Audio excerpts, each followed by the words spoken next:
welcome back to the Burning Archive, Sam Roggeveen. Thank you, Jeff. Appreciate it. Well, it's been about a year or so since you've been on, and a lot's been happening over that last year, and most recently, I guess, Trump 2.0.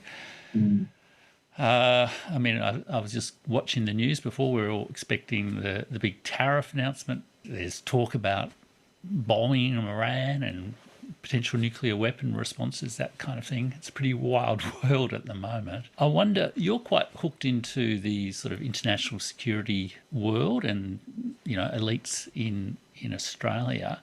How do you see US allies sort of responding to what seems to be a more belligerent United States government under Trump? Sure. Well, let me firstly offer a brief comment on your introduction on the wild world. Yeah. And just offer the caution that I always offer in these circumstances, which is that we need to be conscious of recency bias. It's what an old Lowy Institute colleague of mine used to call the parochialism of the present, is another term for it, which is to say that whenever we are asked to make judgments about the world around us, there is a natural tendency for us to pluck out the most obvious pieces of evidence that we can find, the evidence that's nearest to hand. And so if you ask yourself, well, what's the state of the world at the moment? Well, then the obvious data that's to hand makes things look pretty awful. But I would caution that, through a longer historical lens, we see a much more positive picture for humanity generally, as fractious as our world politics may appear to be. Overall standards of, the basic indicators of life are on a hugely positive trend over the course of, let's say since the Second World War, and accelerated even further over the last 30 years since China really began its march with hundreds of millions of people moving out of extreme poverty and into middle income status. People are living longer, they're better educated, they're healthier. They die. Fewer of them die in diseases. Fewer die in childbirth. By all indicators, there's hardly a time that you'd prefer to be alive in than the present moment. Now, with all that said, none of that is a cause for complacency, and there are a handful of existential threats to humanity that we ought to be really conscious of. Climate change is probably, well, it depends on who you listen to, but it's probably just short of an existential threat, certainly an incredibly serious threat, if not existential, for humanity. And although great advances are occurring, they aren't occurring nearly fast enough. So that's near the top of the list. At the very top of my own personal list of existential threats is nuclear war, and I think it's been underrated since the end of the Cold War, the risks of nuclear conflict. But that risk is growing, and actually probably the awareness of that risk has grown a little bit as well. And this probably brings us closer to where you were trying to lead me with your question, which is the risk of nuclear conflict. The indications that I'm reading about American military movements in the Persian Gulf and in the Indian Ocean seem to indicate larger scale military action against the Houthis. I wouldn't rule out the idea that this is actually directed against Iran's nuclear program, rather than directly in a campaign against an extended campaign against the Houthis that has been going on for some months since the Houthis have attempted to disrupt shipping in the Red Sea, and became involved in the Israel-Palestinian conflict. The Iranians now are as close as they've ever been to a nuclear weapon, in the sense that they have enriched uranium now to near weapons grade, certainly far above anything you would need for civilian nuclear programs. So upwards of 90%, I recall, is the figure. So I think the risk of some kind of military action, whether it's American or Israeli, I think has increased. It's hard to put a figure on it, how likely it is, but it's something that's I think perhaps being underplayed at the moment in the conversation, where there is a lot of focus on Ukraine. Of course, there's a nuclear element involved in the Ukraine conflict as well. And we'll get to talking about our own region, the risks of nuclear proliferation there. Yeah. So that's really quite significant. I believe a very senior Iranian leader has just said in the last day or so that, if there's an attack on Iran, then Iran will proceed to develop a nuclear weapon. And I think also Russia has made just a comment in the last few hours about potentially catastrophic consequences of an attack on Iran's nuclear program. So there are certainly lots of, warning signals right now in the environment.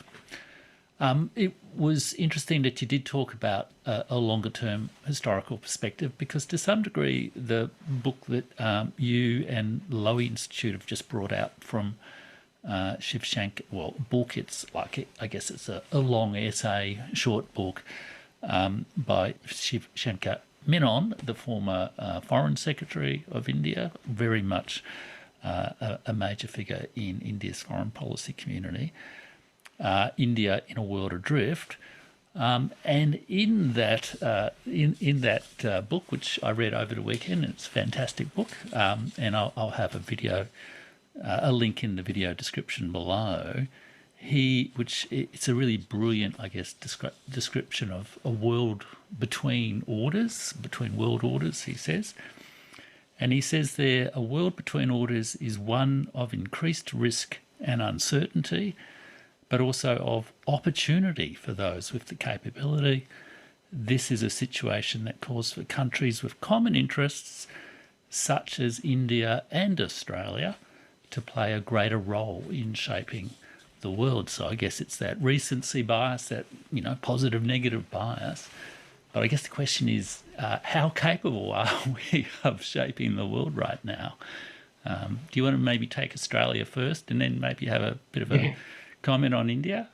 Yeah, sure. So, the first thing I'd like to do is just put in a plug for the book itself, which you can find online via the penguin.com.au website. But also, if you're looking for a short primer on the book, then I did an interview with Shivshankar Menon to launch the book, which you can find on the Lowy Institute's YouTube channel. It goes for about 40 minutes, and he's in fine form there. It's a really excellent interview. And he's a terrific, engaging person to watch and to listen to. So I recommend that one. I think his point on middle powers and great powers like India having more agency in an orderless world is very well taken. And I think I actually regard Australia here as a nation that underestimates its own capabilities here and its own record. It does have a pretty good record, actually, of middle power activism and diplomacy. Perhaps less so over the last 10 or so years, but pretty strong record, particularly in the post-Cold War era around nuclear proliferation, but also major peacekeeping efforts in Cambodia, for instance, and the Solomon Islands, which we led, and East Timor, of course, that we led. So. Yep. Australia does have a pretty solid record. We were a leading figure in, the Cairns Group, of course, and other nuclear proliferation measures. APEC, there's a lot of contest between Australia and Canada over who actually got that over the line at a leaders level. But the G20 also, under the Rudd government, so that government had a major role in establishing the G20 at the leaders level. So Australia's got a pretty good record, and I think there's a lot of particularly the left in Australia puts a slightly jaundiced eye on all of this because of what they regard as a kind of slavish adherence to the American agenda, particularly on defence matters. Now, Jeff, having talked with me before, that I have some limited sympathy with that view. I think Australia does need a more independent defence stance.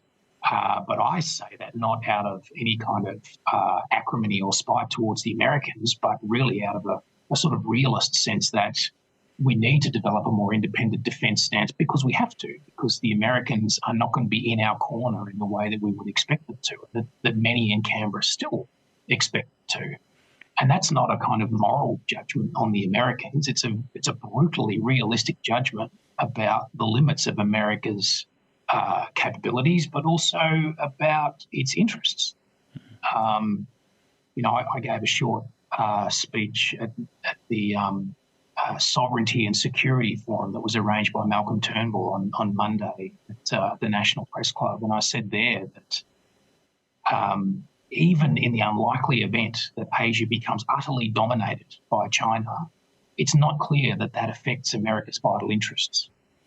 America will still be a very safe and secure and economically dynamic country, even in that worst case. So if America's vital interests are not engaged by in Asia's security and in stopping China from becoming the leading power in Asia, then it's a very simple equation. We simply have to do more for ourselves. And I'm pretty optimistic about us being able to do it for ourselves. As I said, there's a long history of Australian middle power activism, and there's also, I think, a pretty safe and repeatable formula for military security against great powers, and that's laid out in the book that I wrote, The Echidna Strategy, which we talked about last year, Jeff. Yep. So I'm kind of an optimist. We in Australia, and again, this is something I said at the Turnbull Forum the other day.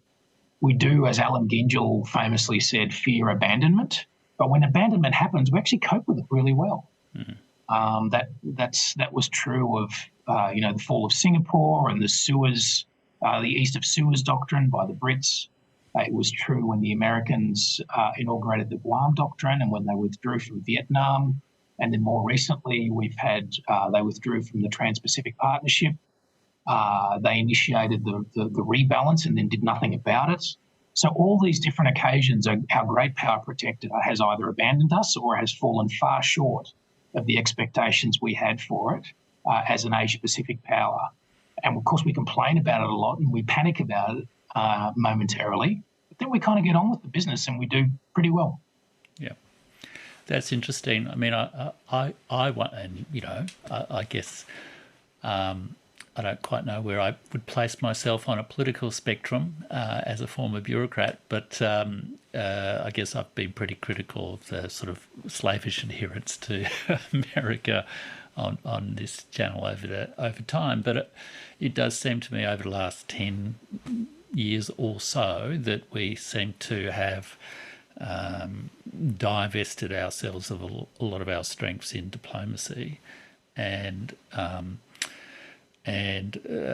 perhaps not so much been abandoned by the US as been conscripted by the US into an aggressive posture towards China, which is probably not really supporting the more strategic sort of approach to defence of Australia that you sort of outlined. Yeah, it's a good strategy. And I wonder if, with the comparison with India, I mean, over the last few years, India does seem to have been quite a high performer on the diplomatic stage, at least, in terms of those two prongs of defence, both defence and diplomacy. Well, I think India. I mean, the problem on the defence side of it, the problem that the perpetual problem for India is its geography, which means that it has to be a very strong land power as well as now a maritime power in order to maintain a degree of control over the Indian Ocean as it would want. And it has historically found itself falling a little bit short on all of those fronts. And at the moment, particularly since the border clash with China in, was it 23? Yeah, I think it started in 2020, actually. Oh, really? Oh, okay. It's that Yeah. long ago. Gosh. Yep. Yeah, I'm sure you're Yeah. right. Particularly since that time, India has Indian modernisation efforts have been biased more towards the Army and the Air Force rather than the Navy. I think India is always going to be strong enough to maintain the maritime capability to ensure that no other power can dominate the Indian Ocean at the very least. It may not be a dominant power itself, but it will at least be strong enough to ensure that China never dominates the Indian Ocean, because that would be a huge task for China to be able to do that. Yeah. But yeah, what India's geography does is, I think, prevent it from really concentrating its efforts solely on the maritime realm, and mean that it essentially maintains a strategically defensive posture and will be influential in South Asia and in the Indian Ocean, but not much beyond that. So I don't have a great deal of hope in the Act East policy, for instance, that the Modi government has instituted. I mean, on an economic level, I'm sure that can have some impact, but I don't envisage a future in which India is a major strategic player in Southeast Asia or in East Asia. Its power will remain fairly localised around the subcontinent and the Indian Ocean.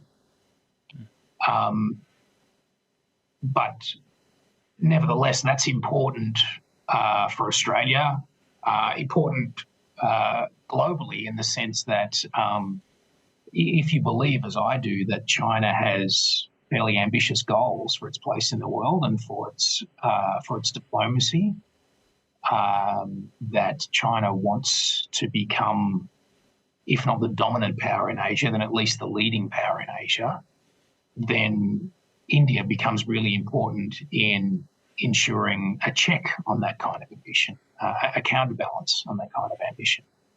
And, the economic fundamentals in India appear very strong, and it's not facing the same sort of demographic crisis that China faces. So perhaps it has more a higher ceiling for growth than China does at the moment, although it's still a long way behind in terms of economic development.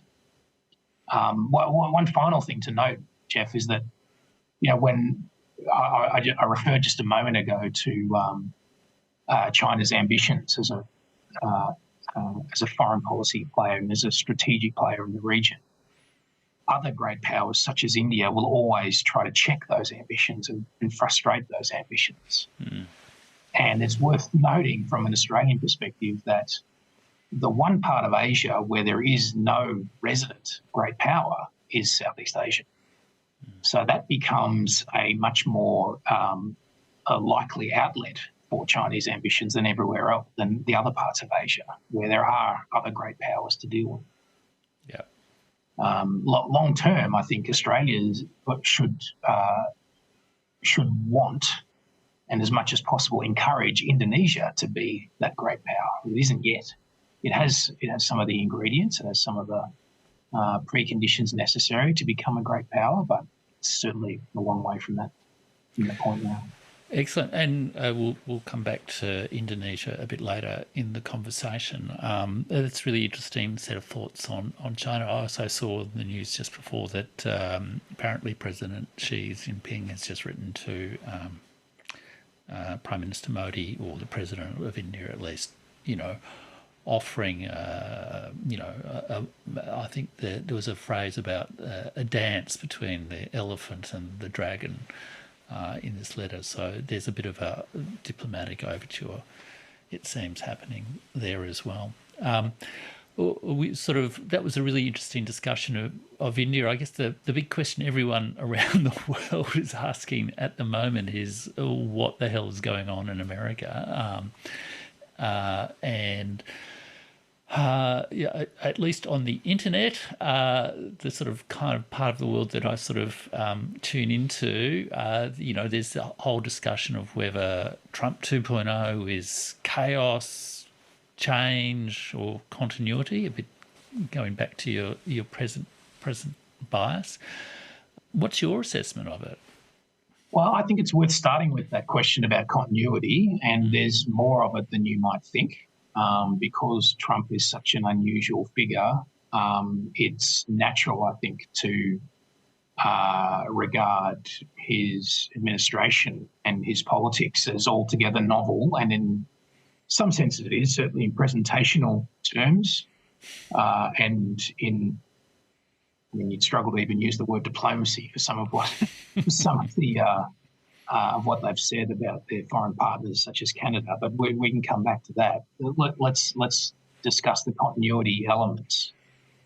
So my arguments since it was clear that Trump would become the candidate a second time around, has been that Trump doesn't so much represent a shift in American foreign policy and worldview as an accelerant of existing trends. So, and I have the Asia Pacific very much in mind there. So there's now 30 plus years of evidence that the United States, while it remains rhetorically committed to maintaining its leadership in Asia, is actually not prepared to make the really difficult and costly decisions to do that. So since the end of the Cold War, we've all witnessed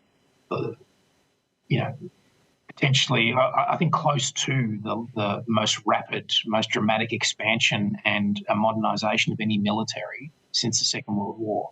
Maybe only second to the Soviet Union during the Cold War period. But certainly very dramatic. And what's been the American response? Well, again, I mean, you can go and look at a copy of the,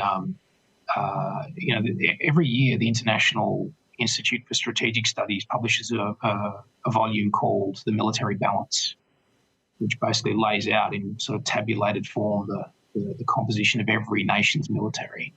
And it's broken down for the Americans, because it's so large, it's broken down region by region, or theatre by theatre, as the Americans would call them. And in the Pacific, if you look at the military balance from 1991 and compare it to the one that was published last year, it's actually not that different. Of course, the kit has all been modernised, so there's fifth generation fighter aircraft now instead of fourth generation, and the ships are more modern. But there's roughly the same number of troops, roughly the same number of ships and aircraft.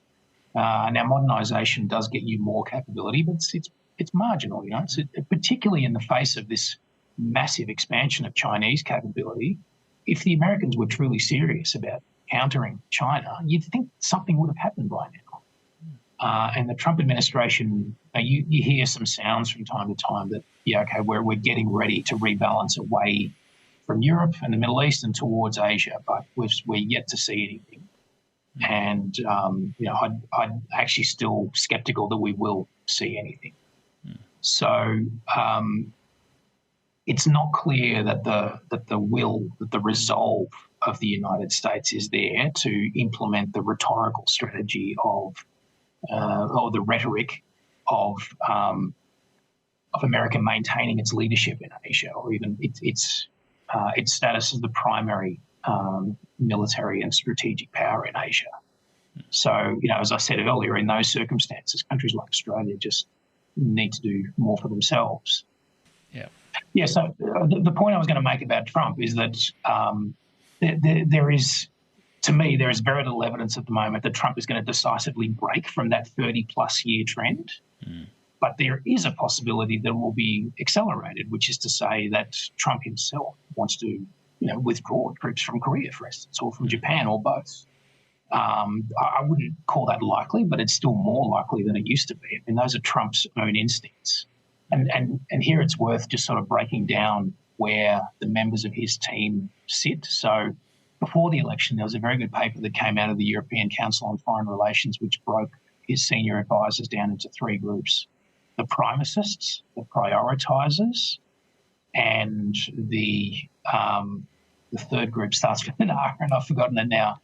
It'll come to me. But the primicists are basically the group that says the US needs to be strong all over the world, right? This was a group that was headed by Mike Pompeo, and they appear to have no real traction inside the administration at all because Pompeo didn't get a job and neither did any of his sort of supporters or acolytes. The prioritizers are those that say, look, we're overstretched. We can't do everything. We need to move our forces to the part of the world that matters the most, and that's Asia, and that's China. Now, Pete Hegseth, the Defense Secretary, is one of those. I think Marco Rubio, the Secretary of State, is one of those. Potentially Waltz, the National Security Advisor, and also J.D. Vance has made noises to this effect.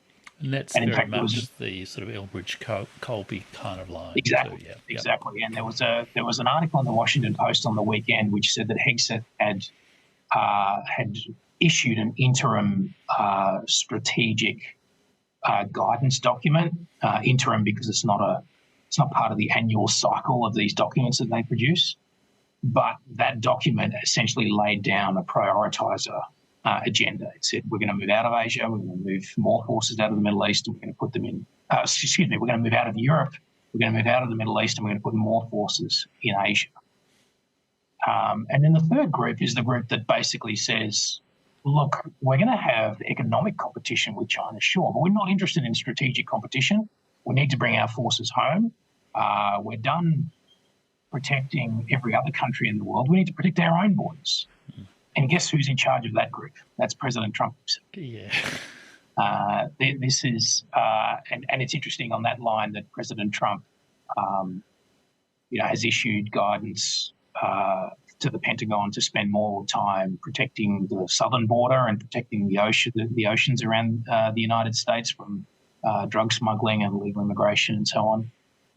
There's also Trump's comments about the so-called Golden Dome, which is this incredibly ambitious project he has to essentially put a sort of Reagan-like bubble over the United States so that no countries... Sort of thing. Yeah, Star Wars, yeah. So of that nature. So Trump himself, I think, has no interest in strategic competition with China.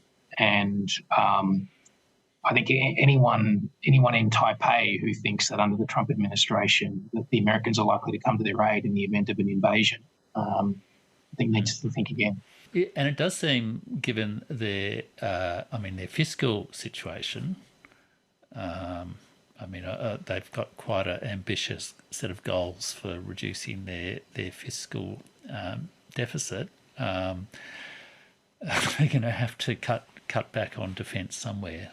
Surely, I would have thought. Possibly, but at least in historical terms, defence spending is pretty low as a percentage of GDP. It was certainly much higher in the Cold War and even much higher during the height of the George W. Bush global war on terrorism. So, and I mean, this again goes to the issue of American resolve that I spoke about earlier.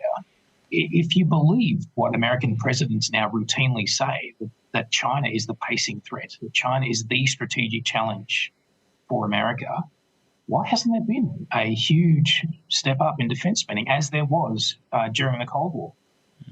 Truman in 1947 announced that America's role would be to support democracies and to stop communist tyranny around the world.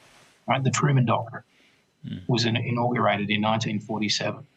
It led to it basically ended America's post-war military retrenchment and started the military rebuild. There's been nothing like that in recent years. No US president, even in the era, the recent few decade or so of clear competition between the US and China, no American president has actually faced the American people and said, this is now our national mission.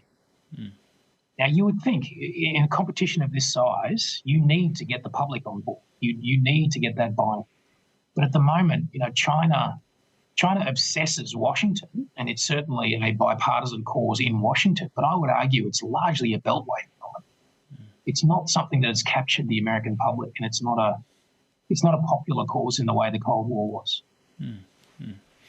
There are some incredibly evangelical, evangelical in a loose sense, not necessarily in a religious sense, advocates of regime change and all the rest of it, and conflict with China in the United States. So, I mean, maybe passion might overcome what popularity can't deliver, perhaps.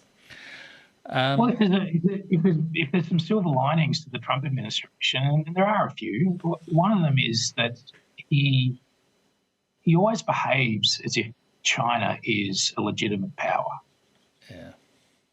And his tone is always actually quite admiring of China in ways that sometimes leave me a little uncomfortable, given the way that China treats its own people. But there is never you never get a sense from Trump that he regards the Communist Party as illegitimate. And that's not a bad starting point for a long-term stability in the relationship. But without that, you have a very shaky basis for any kind of rapprochement between the two.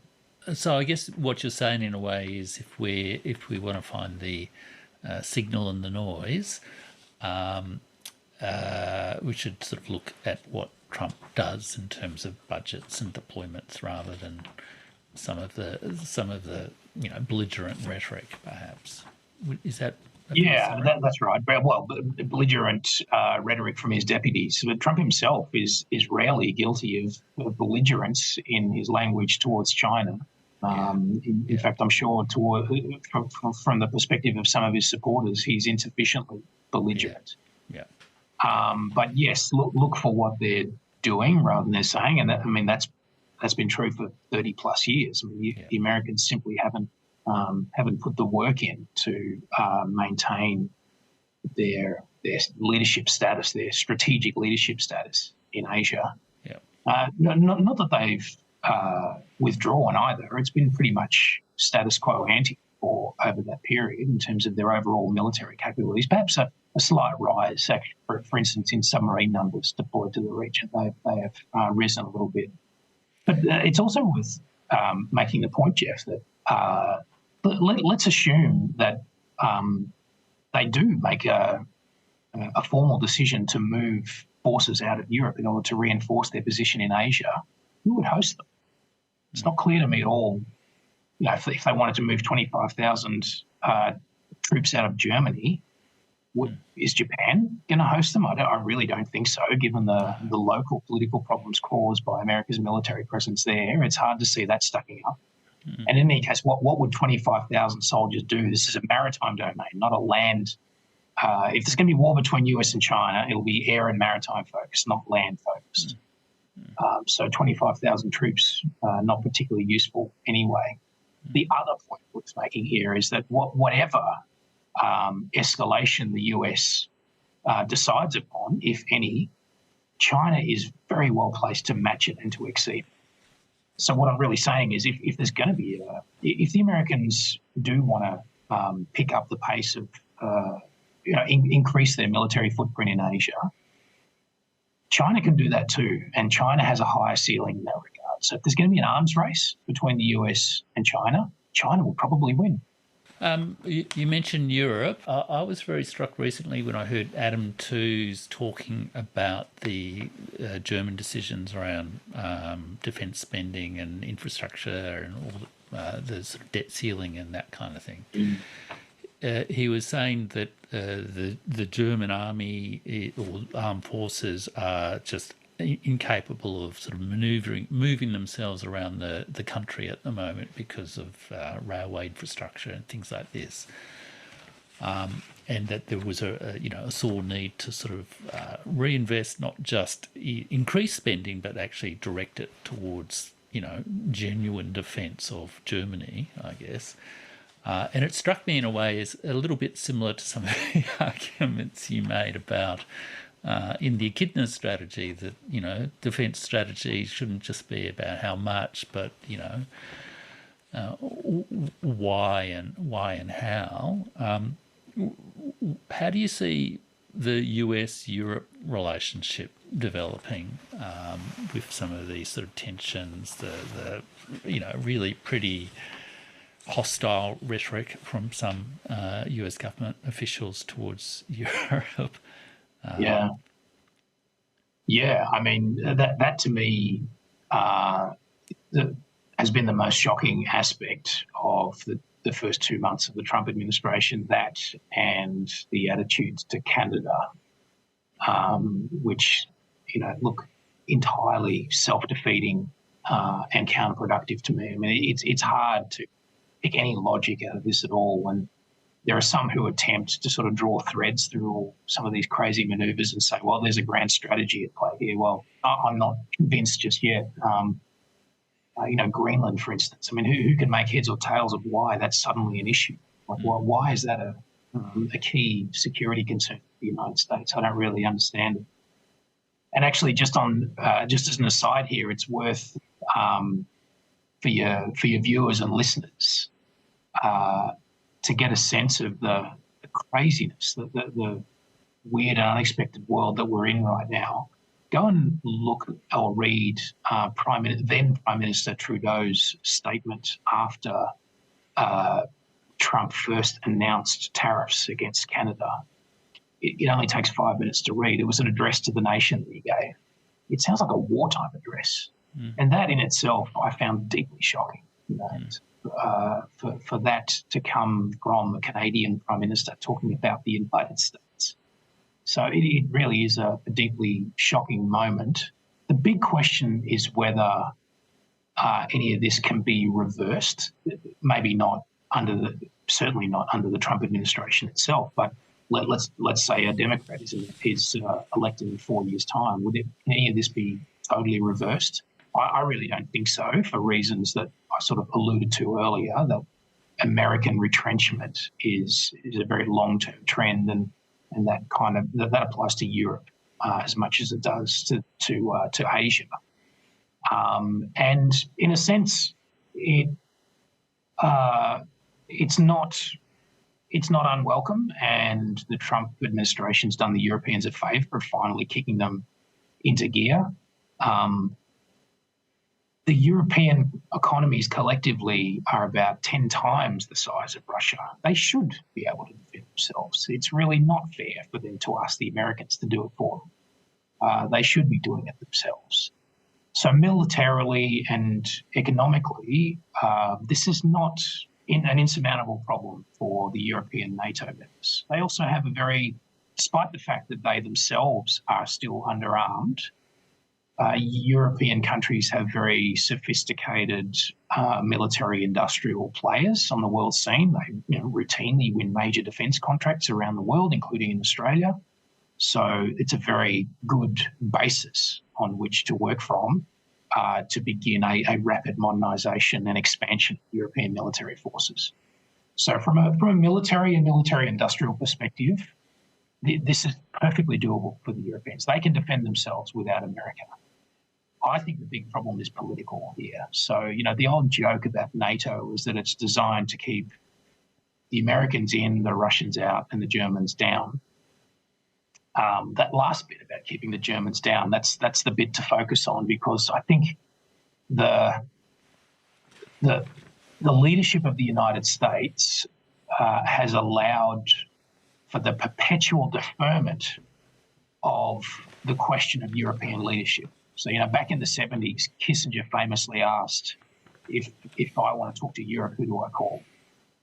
So he asked the leadership question, who leads Europe? And American leadership in Asia has effectively allowed for the question to be deferred indefinitely. Well, if there's not going to be American leadership in Europe, if there's not going to be American leadership in NATO, then that question again arises. And you cannot resolve that question just by continuing with NATO sans America, because that doesn't resolve the leadership question. It'll be a perpetual irritant between France and Germany, the UK, and maybe even Poland in the future, which is increasingly powerful player in NATO and has a very powerful military now. One of the few countries to have gone early on rearmament well before the Ukraine war started. So if it can't be just NATO minus America, what does that mean? It means it has to be a sort of, it means Europe is effectively forced into confronting that question of a kind of European superstate. Seems to me that becomes harder to avoid that question. But the problem with that is that it's clear, certainly from the UK, but also in other parts of Europe, that the political mechanism of the European Union lacks popular legitimacy. That's why the Brits voted for Brexit, and that's why you see a large anti-Europe sentiment in, for instance, in the Netherlands and in Italy and in other parts of Europe, because it's seen as, at best, semi-democratic, the European Parliament.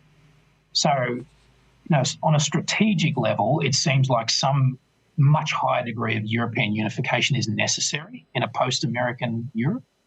But at a political level, it's hard to see how it happens with a sufficient degree of democratic legitimacy. So that's a very tough situation, and I don't see a way out of that. No.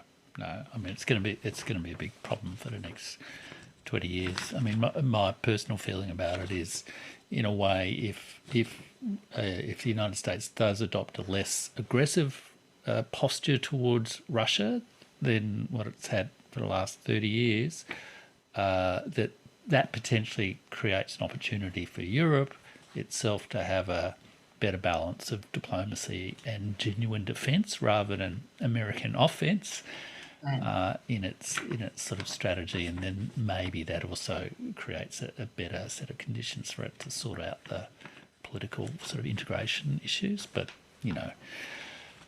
there's a lot of steps in that process, so who knows. I also wanted to ask about Indonesia, and like last year you wrote a paper which I've got here. I'll sort of show it for the camera there. For Australian Foreign Affairs about, it was called United Front, Australia Needs a Military Alliance with Indonesia. And since you wrote that article, Indonesia's joined BRICS, and I guess a lot of changes in the international situation, particularly for Indonesia, world's largest Muslim country, without going into all the details of that situation. What are your reflections now? You briefly mentioned it earlier on in the conversation about Indonesia's place in the world, how Australia might adapt to it, how it's been affected by the positioning, the rivalry between China and the United States. Yeah, well, I have to say that it's suddenly become a lot easier to make the argument that Australia needs alternative security partners over the last couple of months. That's less of a kind of an intellectual leap than it used to be.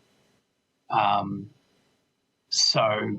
nevertheless, at the time, the criticism of the paper, and which you can find in the subsequent issue of Australian Foreign Affairs. They always publish some correspondence.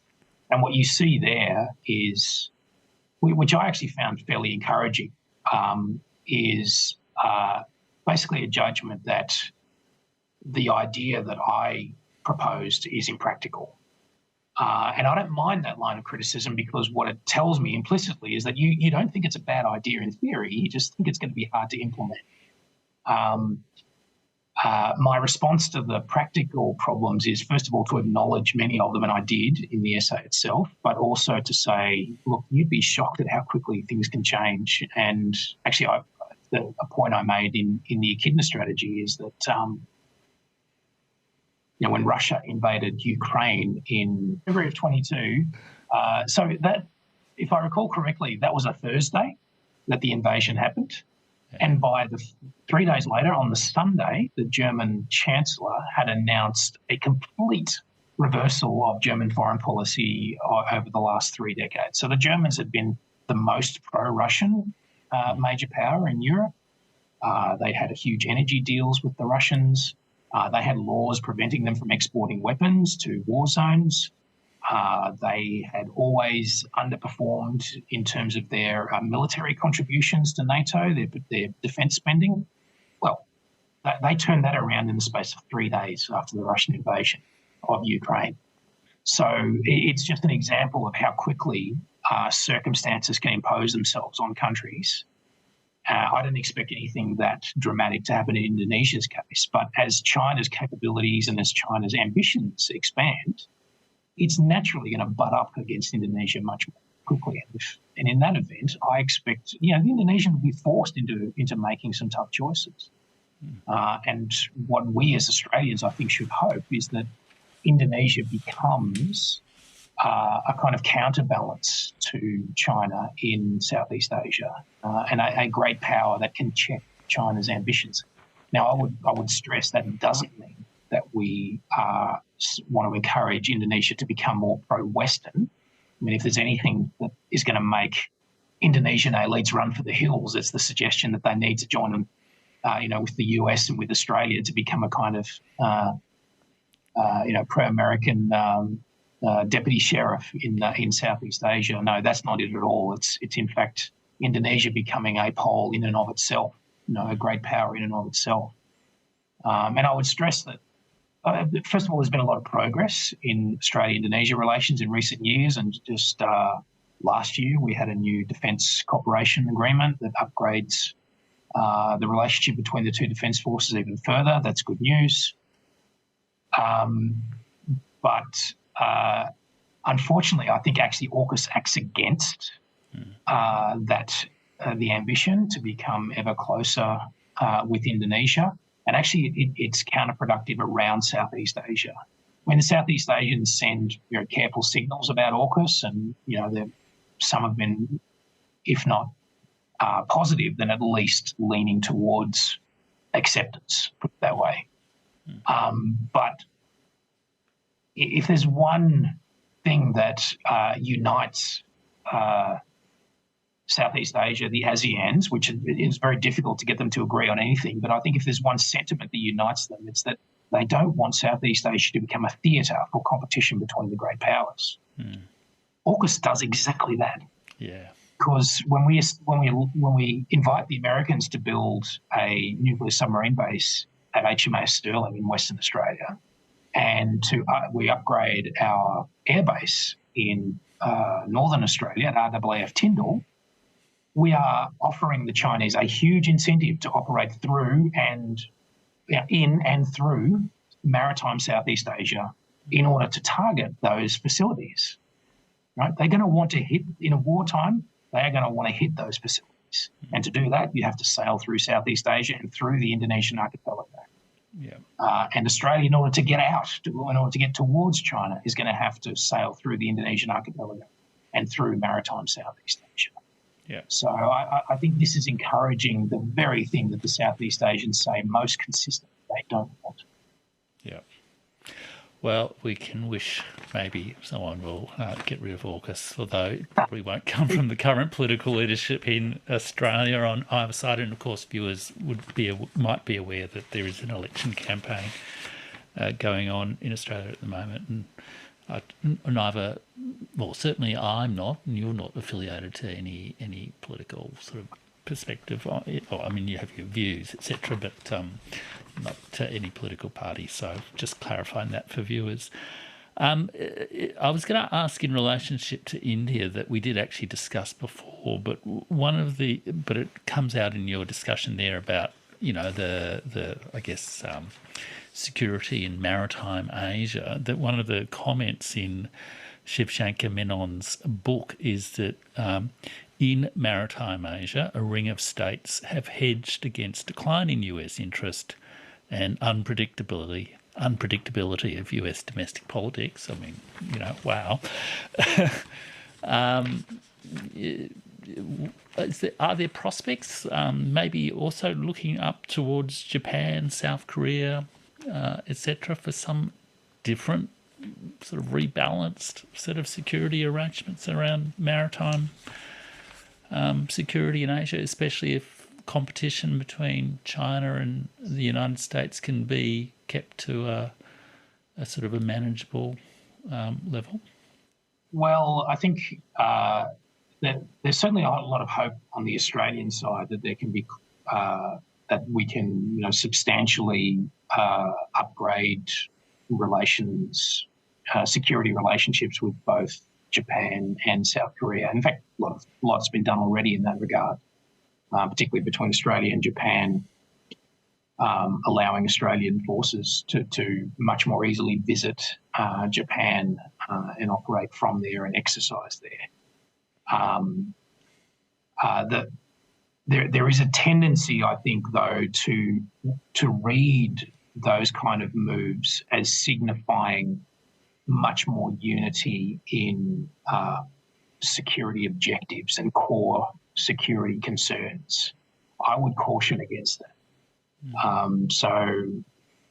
For instance, the Quad is sometimes envisaged as a NATO-like, as evolving into a NATO-like arrangement in future, and I think that's fundamentally misguided and extremely unlikely, largely because of the geography of Asia. So that the NATO metaphor is actually a good one, because Europe is a very tightly defined, unified, strategic geographic entity.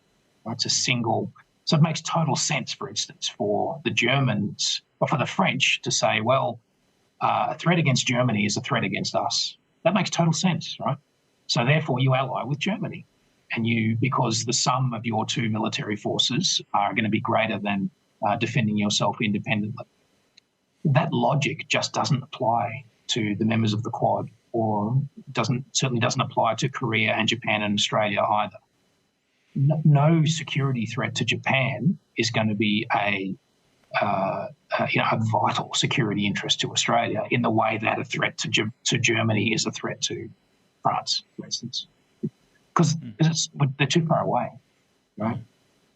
You could argue actually that Korea and Japan, that pairing is closer to a Germany-Japan comparison than having Australia involved. But of course, for lots of historical reasons, South Korea and Japan are very unlikely to ally themselves that way. So for generations now, they've been separately allied to the United States, but it hasn't brought them much closer in a bilateral sense.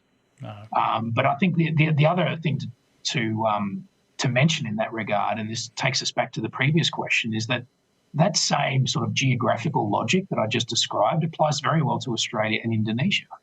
So we may not have much in common with Japan in terms of vital security interests, but we do with Indonesia. Their strategic geography is basically the same as ours. The vital security interest that we have in common with Indonesia is that neither country wants to see maritime Southeast Asia dominated by China. So I think there is a sort of strategic basis there for a much, much closer defence relationship with Indonesia in a way that isn't there with either Korea or Japan. But it sort of maybe having geographical modesty perhaps about its reach and extent, perhaps not the whole box and dice, but the things that are core to us. Right. So the article that you kindly mentioned last year lays out a case for a very defensive alliance between Australia and Indonesia, which is purely dedicated to making it impossible for any foreign country, read China, to become the dominant maritime power. So it's in defence terms, it's purely dedicated to sinking ships if it should ever come to war. No territorial ambitions, no long-range strike capability, just sinking ships. Yeah. Just a little bit more on Japan and South Korea. Apparently the US Defense Secretary recently called Japan, quote, an indispensable warrior country for countering China, which, I hadn't heard that call. He's big on warrior ethos, Pete Hegseth.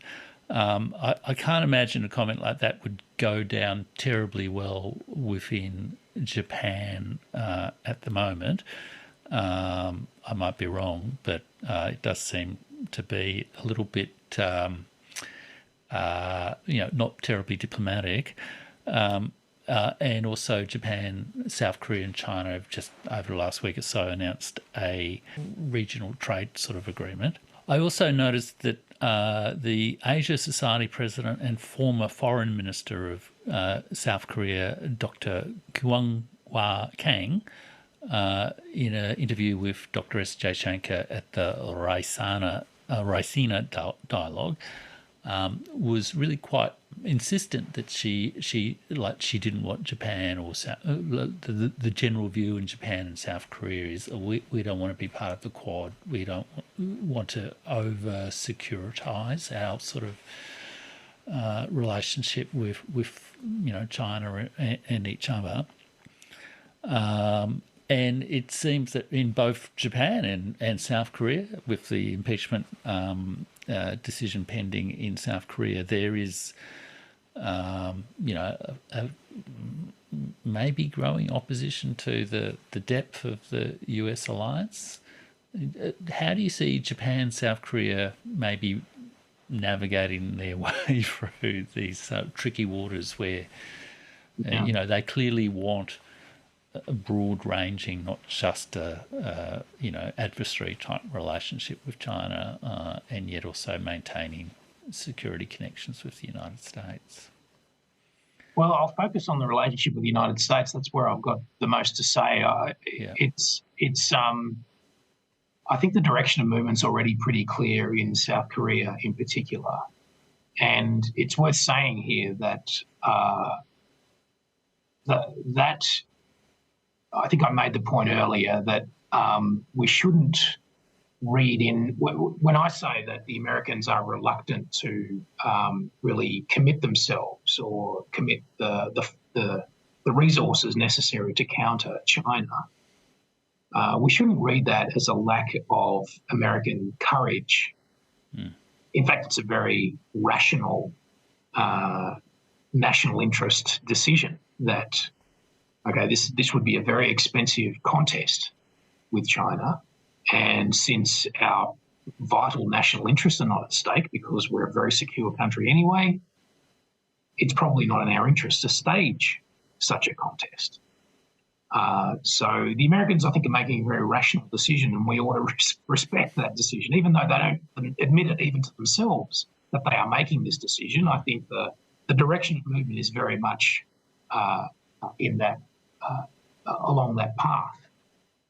And if there is a moral judgment to be made here, it's not about American courage, but it's about our own dependence on America as a great power ally. Our could mean Australia, but also Japan and Korea. And I think the Koreans have realised this, that they're asking too much of the Americans. And the problem became particularly stark a few years ago when the North Koreans started to display the capability to directly attack the United States with a nuclear weapon. Right? So they, at their military parades and in their propaganda, they started to show what's called an ICBM, an intercontinental ballistic missile, which means from that point on, the Americans had to assume that if they were going to meet their end of the bargain with South Korea and say, we will use nuclear weapons on your behalf if we have to defend you, they knew at that point that there was a risk that in response, North Korea could destroy New York or Los Angeles or Washington, D.C. Now, that's not a fair thing to ask the Americans. And I think South Korea has realised that that's just too much to ask your ally. That's not a reasonable request given the stakes.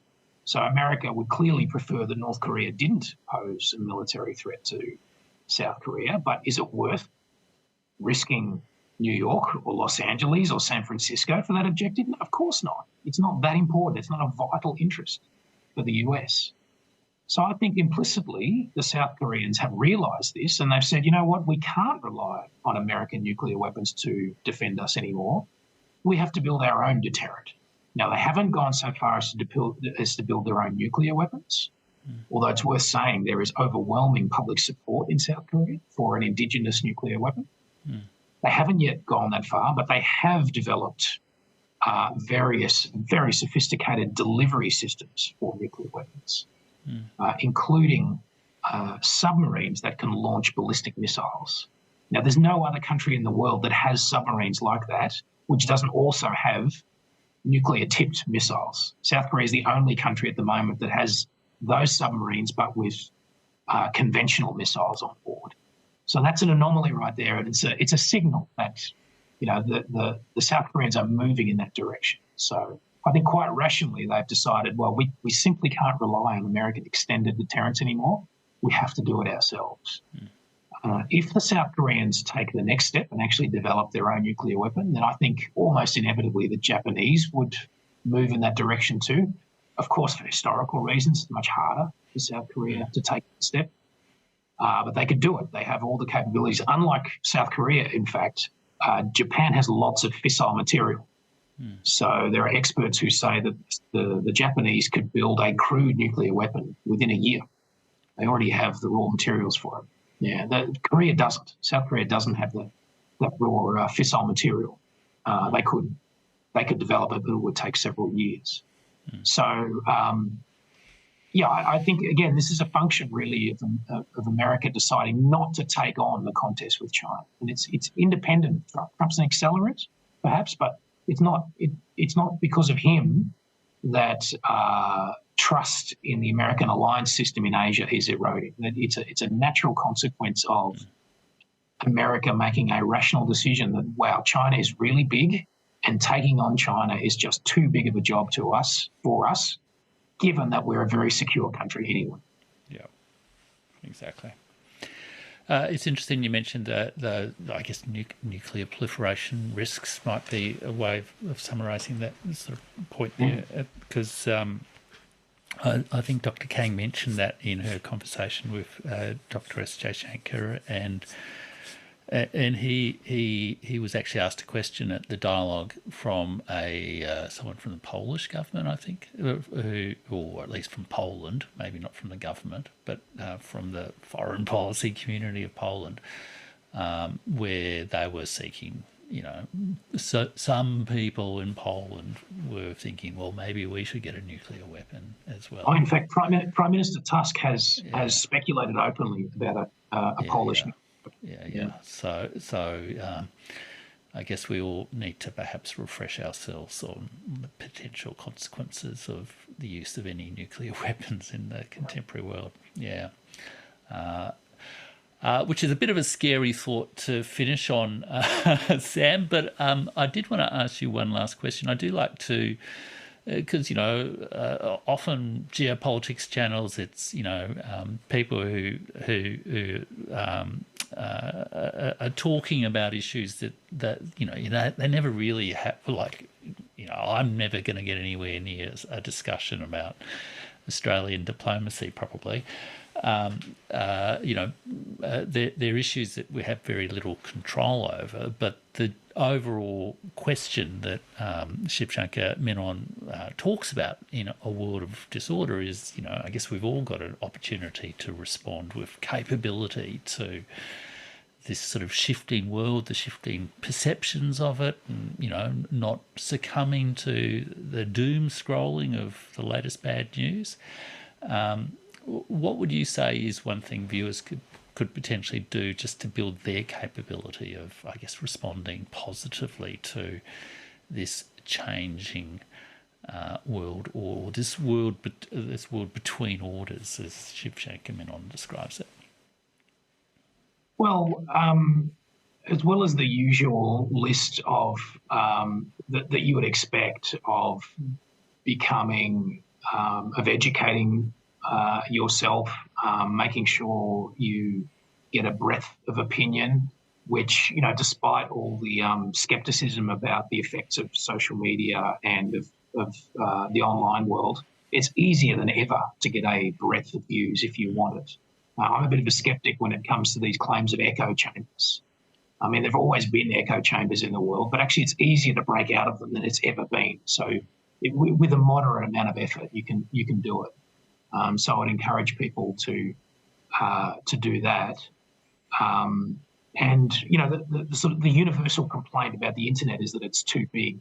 So you've got to find ways to make it manageable. You've got to find good filters, and that starts with who you follow on social media. So find people you trust, and then read stuff that they recommend, and then refine and change those filters over time. I think that's a really good way to educate yourself. But actually, maybe a slightly countervailing point here, Jeff, is that I think one of the problems that all Western democracies share is that there's a real break between political elites and the public. The course of the sort of the latter half of the 20th century has seen politics in all Western democracies become gradually professionalised, and it's lost its links to a social and economic base. And so the way to break out of that, and the way to sort of restore a much higher degree of democratic accountability, is for people to get involved in local politics. I mean, that's where your influence lies. It's not in world politics, which will always be an elite preoccupation. Almost impossible to avoid that. But I would encourage to just generally, in order to restore and counteract this trend away from the elite breakaway from society, is to get involved in politics at your local level. Go to local council meetings, get involved in local community groups, join unions, join business associations, get involved in your churches and your temples, etc. Anything that has a dimension that restores that bond between the governors and the governed. Yeah. Great advice. And of course, the other thing you can do is check out Shivshankar Menon's book, India, Adrift in the World. I've read it, and I think it's a really excellent. And one of the things that I think was so excellent about it was he sort of kind of questions a lot of the kind of, I guess, received theories about, international relations theories as well.